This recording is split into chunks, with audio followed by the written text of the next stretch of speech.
1,00,000 మంది శివభక్తులతో కలిసి మహారుద్రాక్ష పూజలో పాల్గొనండి. వెంటనే కాల్ చేసి మీ పేరును నమోదు చేసుకోండి.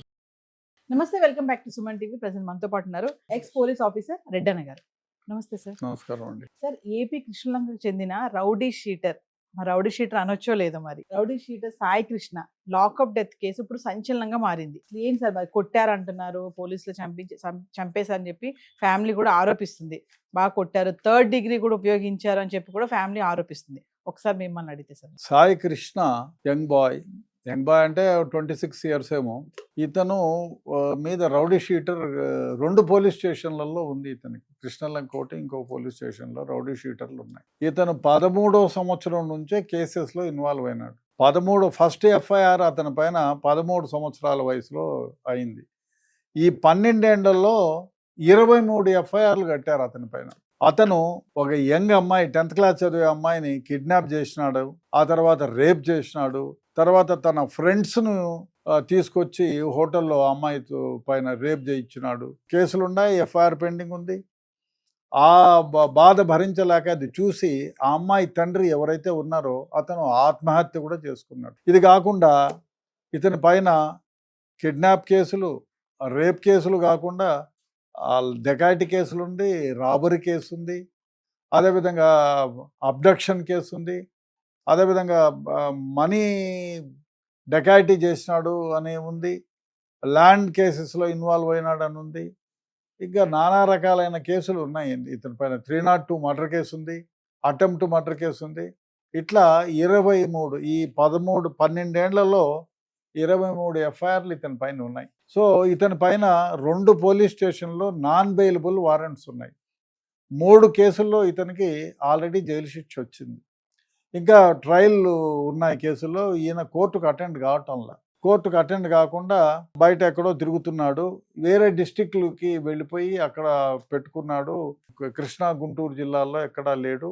అక్కడి నుంచే ఇతర వాళ్ళని బెదిరించి డబ్బులు కూడా కలెక్ట్ చేస్తున్నాడు అనేటువంటిది సమాచారం. ఇతని పైన ఎన్బిడబ్ల్యూ చాలా కాలంగా పెండింగ్ ఉంటే జడ్జెస్ కూడా పోలీసుల పైన మామూలుగా జడ్జెస్ కోప్పడతారు. ఏమయ్యా ఎన్బిడబ్ల్యూ, వాడు ఇన్ని కేసుల్లో ఉన్నాడు, మీరు ఏం చేస్తున్నారు అని అడుగుతారు. సో ఆ విధంగా 2 కేసులు ఎన్బిడబ్ల్యూ చాలా కాలంగా పెండింగ్ ఉన్నాయి కాబట్టి పోలీసులకు చెప్తే పోలీసులు ఇతన్ని ట్రేస్ చేసే మార్గంలో పడ్డారు. ఇది యాక్చువల్గా అతను వేరే దగ్గర నుంచి ఆరోపణలు ఏమిటంటే తెలంగాణకి బార్డర్ డిస్ట్రిక్ట్లో ఎక్కడో ఒక మార్కాపురం ఏదో అక్కడ ఉంటే అతని స్నేహితుడు ఉంటే ఇతన్ని పోలీస్ స్టేషన్కి 9వ తారీఖు తీసుకొచ్చారని, అంటే అతనితో తీసుకొచ్చి జైల్లో పెడితే అతనితో పాటు ఉండే ఇంకొక వ్యక్తి ఒక వీడియో రిలీజ్ చేసినాడు.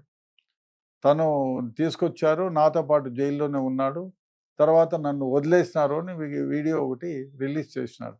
అతన్ని బాగా పోలీసులు హింసించినారని ఒక వీడియో రిలీజ్ చేసినారు. సో ఆ వీడియో సంబంధంగా ఆధారాలు, అంటే వీడియో రిలీజ్ చేసినారు కానీ అతనితో పాటు ఇతను జైల్లో ఉన్నట్టుగా ఎక్కడ పిక్చర్స్ ఏమీ లేవు.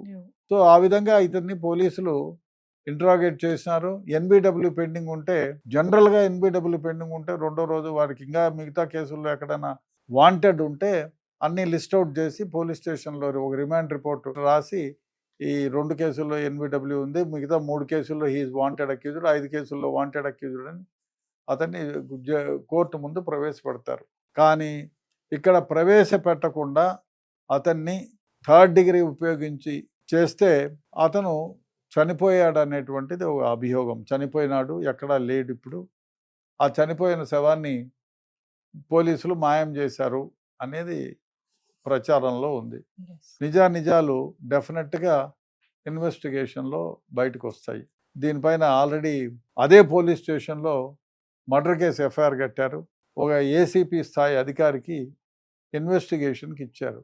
బహుశా ఇన్వెస్టిగేషన్లో కొందరు ఆరోపణలు ఏమంటే ఇతన్ని ఇష్టమొచ్చినట్టు కొడితే చనిపోతే ట్రీట్మెంట్కి ఇస్తే కూడా ఇది వీలుగాని వ్యవహారము కాబట్టి ఇతను ట్రీట్మెంట్ ఇవ్వలేమని చెప్తే, తర్వాత అతను చనిపోయినాడు, చనిపోయిన శవాన్ని వీళ్ళు పోలీసులు మాయం చేశారు అనేటువంటిది జరుగుతూ ఉంది.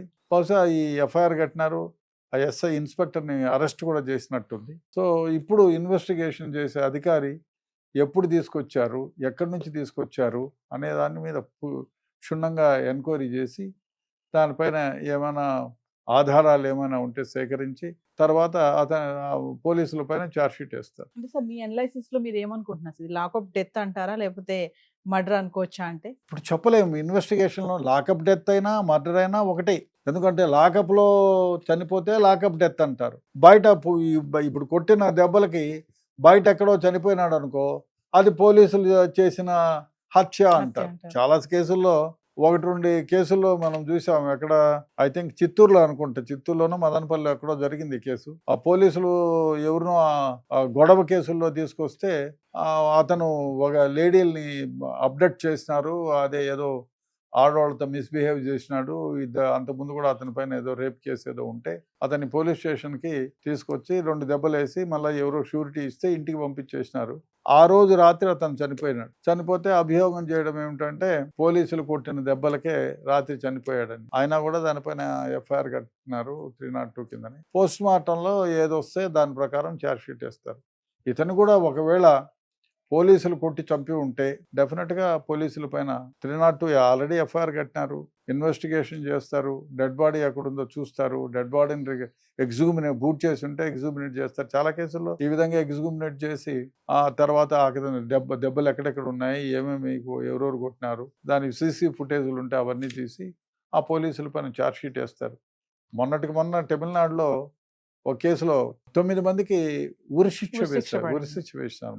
ఒక లేడీ ఆఫీసర్ అదే పోలీస్ స్టేషన్ లో పనిచేసే ఒక లేడీ కానిస్టేబుల్ చెప్పిన సాక్ష్యాన్ని ప్రాథమికంగా తీసుకొని ఆ 9 మందికి జడ్జి గారు ఉరిశిక్ష వేసినారు. కానీ అదేవిధంగా చాలా మంది పోలీసులకి ఇట్లాంటి కేసుల్లో జైలు శిక్షలు పడిన సందర్భాలు ఉన్నాయి, యావజ్జీవ కారాగార శిక్షలు పడిన సందర్భాలు ఉన్నాయి. Thank you sir.